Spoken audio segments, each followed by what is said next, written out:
ನಮ್ಮ ದೇಶದ ಹೆಮ್ಮೆಯ ಸೈನಿಕರಿಗೆ, ನಮ್ಮ ದೇಶದ ಹೆಮ್ಮೆಯ ಸೈನಿಕರಿಗೆ, ಗಡಿ ಕಾಯುವಂತ ಸೈನಿಕರಿಗೆ ಏನಿವತ್ತು ರಾಷ್ಟ್ರೀಯ ಭದ್ರತೆಗಾಗಿ ನಾಗರಿಕರು, ಸಿಟಿಸನ್ಸ್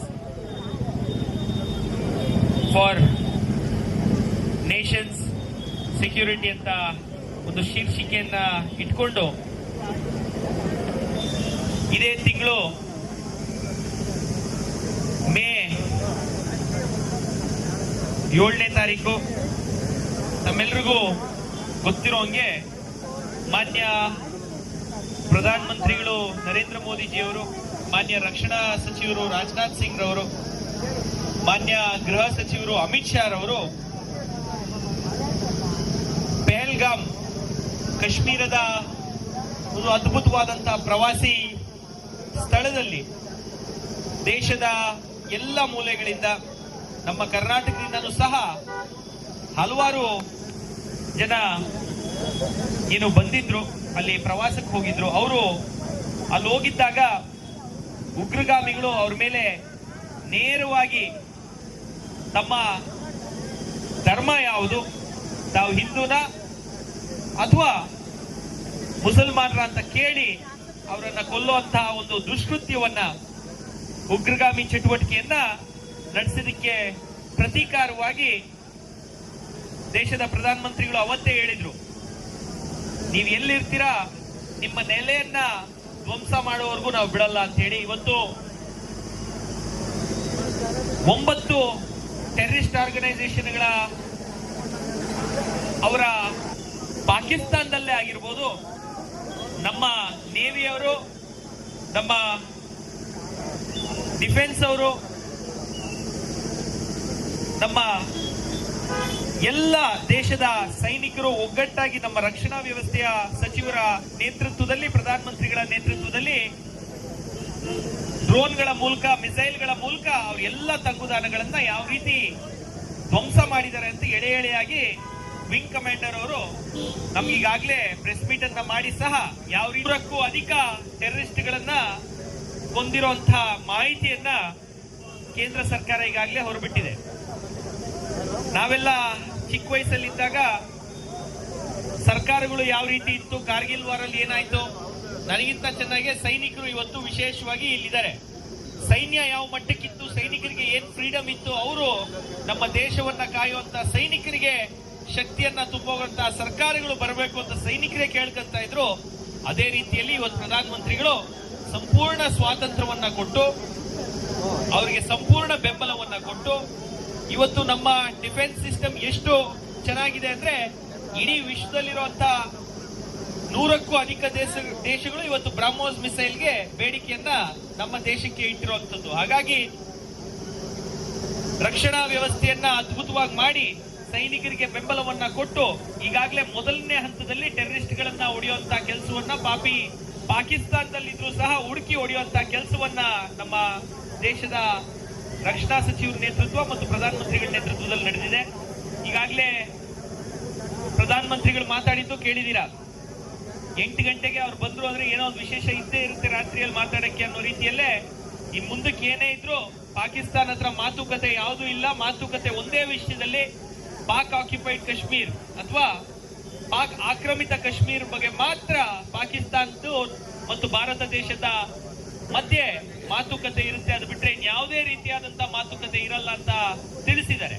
ಇವತ್ತು ನೀವೆಲ್ಲ ಅರ್ಥ ಮಾಡ್ಕೊಬೇಕು, ನಮ್ಮ ದೇಶದಲ್ಲಿ ಯಾರಾದ್ರೂ ಒಂದು ಗನ್ನೆತ್ಕೊಂಡು ಓಡಾಡಕ್ಕೆ ಇವತ್ತು ಪೊಲೀಸ್ ವ್ಯವಸ್ಥೆ ಮೇಲೆ ಎಷ್ಟು ಭಯ ಇದೆ, ನಮ್ಮ ಸೈನಿಕರು, ನಮ್ಮ ರಕ್ಷಣಾ ವ್ಯವಸ್ಥೆ ಮೇಲೆ ಎಷ್ಟು ಭಯ ಇದೆ. ಅದೇ ಪಾಕಿಸ್ತಾನದಲ್ಲಿ ಉಗ್ರಗಾಮಿ ಚಟುವಟಿಕೆಗಳು ನಡೀತಾ ಇದೆ ಅಂದ್ರೆ ಅದು ನೇರವಾಗಿ ಪಾಕಿಸ್ತಾನ ಸರ್ಕಾರದ ಅಲ್ಲಿನ ಆಂತರಿಕ ವ್ಯವಸ್ಥೆಯ ಸಹಕಾರದೊಂದಿಗೆ ಅವರು ನಡೆಸ್ತಾ ಇರುವಂತದ್ದು. ಮುಂದಿನ ದಿನಗಳಲ್ಲಿ ಅದೆಲ್ಲದಕ್ಕೂ ಸರಿಯಾದಂತ ಉತ್ತರವನ್ನ ನರೇಂದ್ರ ಮೋದಿ ಅವರು ಖಂಡಿತವಾಗ್ಲೂ ಇನ್ನೂ ಹೆಚ್ಚಿನ ರೀತಿಯಲ್ಲಿ ಕೊಡ್ತಾರೆ. ಜಮ್ಮು ಮತ್ತು ಕಾಶ್ಮೀರ ಭಾರತ ಮಾತೆಯ ಸಿಂಧೂರ ಅಂತ ಹೇಳಿ ಘೋಷಣೆಗಳನ್ನ ಕೂಗಿ ದೇಶದಲ್ಲಿ ಕ್ರಾಂತಿಯನ್ನ ತಂದಂತವರ ಜೊತೆಯಲ್ಲಿದ್ದಂಥವರು ಮಾನ್ಯ ಪ್ರಧಾನಮಂತ್ರಿಗಳು ಖಂಡಿತವಾಗ್ಲೂ ನಮ್ಮ ದೇಶದ ಸಿಂಧೂರವನ್ನ ನಮ್ಮ ದೇಶಕ್ಕೆ ಉಳಿಸುವಂತ ಕೆಲಸವನ್ನ, ಪಿಒಕೆಯನ್ನ, ಪಾಕ್ ಆಕ್ರಮಿತ ಕಾಶ್ಮೀರನ್ನ ಖಂಡಿತವಾಗ್ಲೂ ಭಾರತಕ್ಕೆ ಸೇರಿಸುವಂತ ಕೆಲಸವನ್ನ ನಮ್ಮ ಹೆಮ್ಮೆಯ ಪ್ರಧಾನಮಂತ್ರಿಗಳು ಮುಂದಿನ ದಿನಗಳಲ್ಲಿ ಮಾಡೇ ಮಾಡ್ತಾರೆ ಅಂತ ಅವ್ರ ಮಾತುಗಳ ಮೇಲೆ ಭರವಸೆಯನ್ನ ಇಡ್ತಾ, ಯಾವುದೇ ಕಾರಣಕ್ಕೂ ಉಗ್ರಗಾಮಿಗಳಿಗೆ ಅವ್ರು ನಡೆಸುವಂತ ಚಟುವಟಿಕೆಗಳಿಗೆ ಅವ್ರು ಪಾಕಿಸ್ತಾನದಲ್ಲಿ ಎಲ್ಲೇ ಅಡಗಿ ಕೂತಿದ್ರು ಇದೊಂದು ಉತ್ತರ ಮುಂದಿನ ದಿನಗಳಲ್ಲಿ ಇನ್ನೂ ಹೆಚ್ಚಿನ ರೀತಿಯಲ್ಲಿ ಆಕ್ರಮಣವನ್ನ ಮಾಡ್ತಾರೆ ಅಂತ ಹೇಳ್ತಾ, ಏನು ಎಲ್ಲರಿಗೂ ಮತ್ತೊಮ್ಮೆ ನಮ್ಮ ಸೈನಿಕರಿಗೆ ಆತ್ಮಸ್ಥೈರ್ಯ ತುಂಬುವಂಥದ್ದು ನಮ್ಮೆಲ್ಲರ ಕರ್ತವ್ಯ. ನಾವಿವತ್ತಿಲ್ಲಿ ನೆಮ್ಮದಿಯಾಗಿ ಜೀವನ ನಡೆಸ್ತಾ ಇದೀವಿ ಅಂದ್ರೆ ಗಡಿಯಲ್ಲಿ ಅವರ ಹೆಂಡತಿ ಮಕ್ಕಳನ್ನ ಇಲ್ಲೇ ಬಿಟ್ಟು ಗಡಿಯನ್ನ ಕಾಯ್ತಿರುವಂತಹ ಸೈನಿಕರಿಗೆ ನಾವು ಸದಾ ಚಿರಋಣಿಯಾಗಿರಬೇಕು. ಹಾಗಾಗಿ ವೇದಿಕೆ ಮೇಲೆ ನಮ್ಮ ತಾಲೂಕಿನ ಮಾಜಿ ಸೈನಿಕರೆಲ್ಲರನ್ನು ಕರೆದು ಒಂದು ಅವರಿಗೆ ಸನ್ಮಾನ ಮಾಡುವಂತ ಕಾರ್ಯಕ್ರಮವನ್ನ, ಗೌರವ ಸೂಚಿಸುವಂತ ಕಾರ್ಯಕ್ರಮವನ್ನ ಇವತ್ತಿಲ್ಲಿ ಹಮ್ಮಿಕೊಂಡಿದ್ದಾರೆ ಸಂಘಟನೆ ಕಡೆಯಿಂದ. ಅವ್ರಿಗೂ ಧನ್ಯವಾದಗಳನ್ನ ಸಲ್ಲಿಸಿ ಈ ರೀತಿ ಕಾರ್ಯಕ್ರಮಗಳು ಇನ್ನೂ ಹೆಚ್ಚು ನಡೀಲಿ ಅಂತ ಹೇಳಿ ಮತ್ತೊಮ್ಮೆ ದೇಶದ ಪ್ರಧಾನಮಂತ್ರಿಗಳಿಗೆ, ನಮ್ಮ ಸೈನ್ಯಕ್ಕೆ, ನಮ್ಮ ರಕ್ಷಣಾ ಸಚಿವರಿಗೆ ನಾನು ಹೃತ್ಪೂರ್ವಕ ಧನ್ಯವಾದಗಳನ್ನ ದೊಡ್ಡಬಳ್ಳಾಪುರ ತಾಲೂಕಿನ ಪರವಾಗಿ ಸಲ್ಲಿಸಿ ನನ್ನ ಎರಡು ಮಾತನ್ನ ಮುಗಿಸ್ತೀನಿ.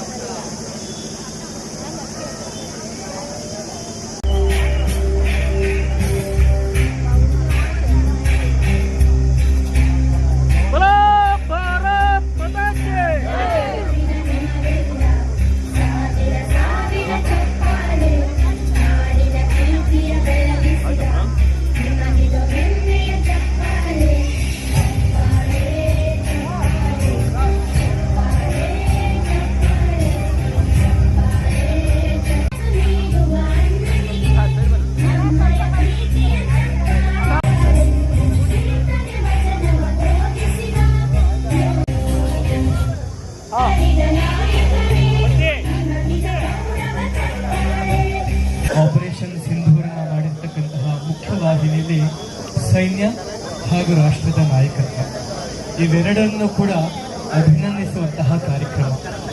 ಇವತ್ತಿನ ನೆಲೆಗಟ್ಟಿನಲ್ಲಿ ಭಾರತ ಒಂದು ಹಂತದಲ್ಲಿ ಸೈನ್ಯ, ನಾಯಕತ್ವ ಹಾಗೂ ಇಡೀ ರಾಷ್ಟ್ರದ ಜನತೆಯಿಂದ ಸಹಾಯದಿಂದ ಗೆದ್ದಿದೆ ಅನ್ನುವುದನ್ನು ನಾವು ಬಿಂಬಿಸ್ತಾ ಇದ್ದೀವಿ. ಈ ಗೆಲುವು ಎಂಥದ್ದು ಅಂತ ಹೇಳಿದ್ರೆ, ನಮ್ಮಲ್ಲಿ ಅನೇಕ ಧರ್ಮಗಳು, ಅನೇಕ ಜಾತಿಗಳು, ಅನೇಕ ಮತಗಳ ಒಗ್ಗಟ್ಟಿದ್ರೆ ನಾವು ಗೆದ್ದಿದ್ದೇವೆ.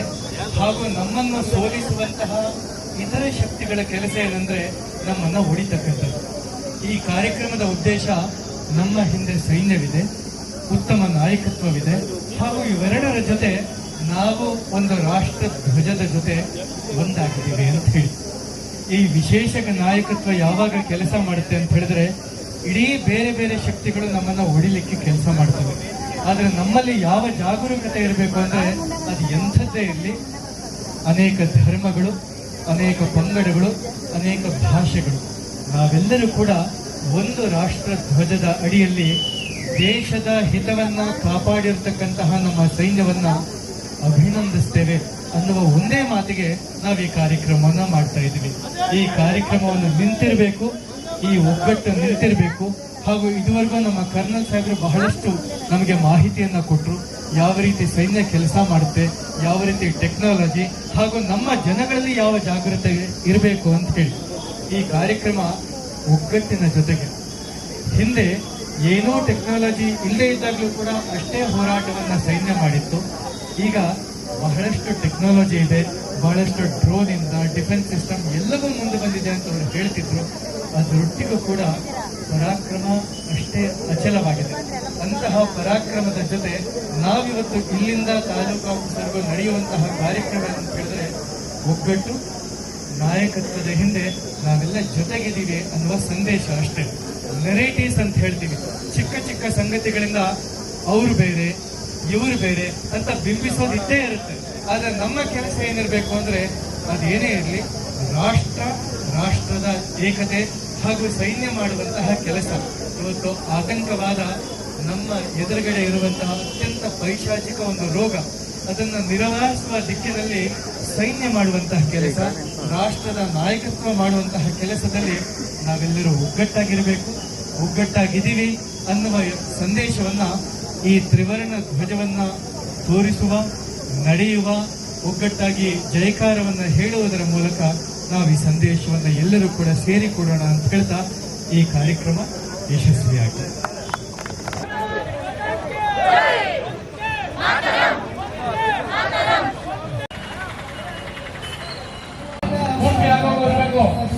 ವಂದೇ ಮಾತರಂ ಎನ್ನುತ್ತಲೀ ಒಗ್ಗಟ್ಟಾದೆಯ ಮಡಿಲಲ್ಲಿ ಯಾರಿಗೂ ಹೆದರದ ಸಿಂಹಗಳು ಗರ್ಭದಿ ಗಡಿಯಲ್ಲಿ ಕಣ್ಣಿಡಿದು ಗರ್ಜನೆ ಮಾಡುತ್ತ ನಿಂತಿಹವು. ಅಳಿಸಿದರೆ ಸಿಂಧೂರ ನಡೆಯುವುದು ದುಷ್ಟರ ಸಂಹಾರ. ಈ ಮಣ್ಣಿನ ಪ್ರತಿಕಾರ ಯುದ್ಧಕ್ಕೆ ಯುದ್ಧವೇ ಉದ್ಧಾರ.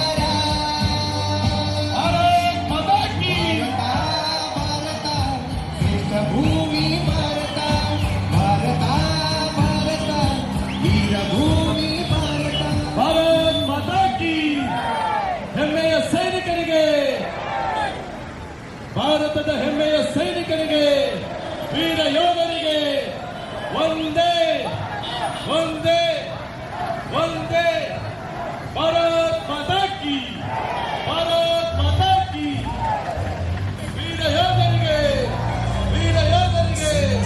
ಪ್ರತಿಕಾರದ ಯುದ್ಧ, ಶತ್ರುಗಳನ್ನು ಸಂಹರಿಸಲು ಸಿದ್ಧ, ಬೆಂಕಿ ಮಳೆಯನ್ನು ಸುರಿಸುತ್ತ ಭಾರತ. ವಾಯುಸೇನೆಯು ದಾಳಿ ಮಾಡಿದೆ, ಭಾರತಾಂಬೆಯ ಶಕ್ತಿ ತೋರಿದೆ, ವೈರಿಗಳ ಎದೆ ಬಗೆದು ಸೀಳುತ್ತ ಬಲಿದಾನ. ವಂದೇ ಮಾತರಂ.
ಜಮ್ಮು ಮತ್ತು ಕಾಶ್ಮೀರ,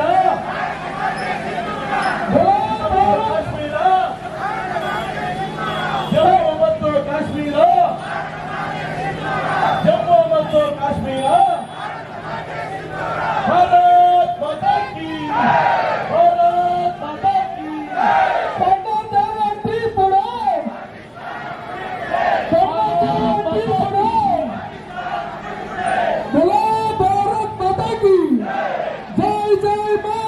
ಭಾರತ ಮಾತಾ, ಭಾರತ ಮಾತಾ, ಜೈ ಮಾತಾ, ಜೈ ಜೈ ಮಾತಾ, ಭಾರತ ಮಾತಾ, ಭಾರತ ಮಾತಾ, ಜೈ ಮಾತಾ, ಜೈ ಜೈ ಮಾತಾ, ಭಾರತ ಮಾತಾ, ಭಾರತ ಮಾತಾ, ಜೈ ಮಾತಾ, ಭಾರತ ಮಾತಾ.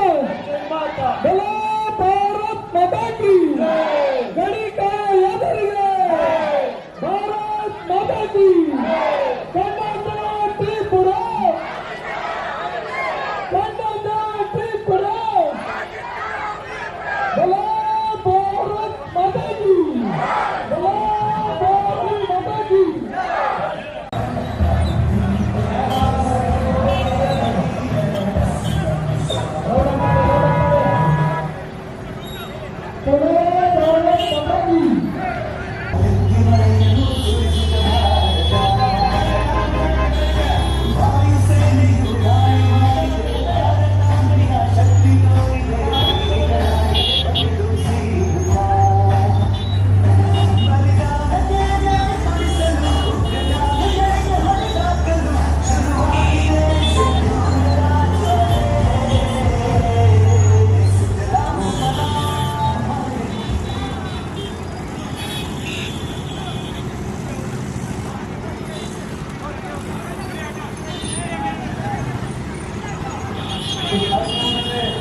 ಮುಂದೆ